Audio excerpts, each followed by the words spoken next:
তাদের জন্য মেসেজ হচ্ছে যে আমরা জিরো টলারেন্স, ভোট যাতে মানুষ নির্বিঘ্নভাবে দিতে পারে সেটার জন্য যা যা করা দরকার আইন শৃঙ্খলা বাহিনী কোনোভাবে পিছপা হবে না।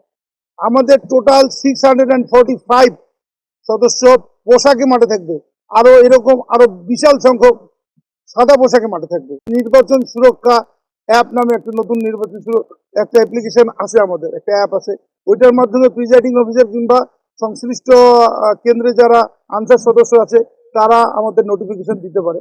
যদি জিনিসটা প্রায়োরিটি বেস মানে ঠিক করে আমরা ওখানে রেসপন্স করব।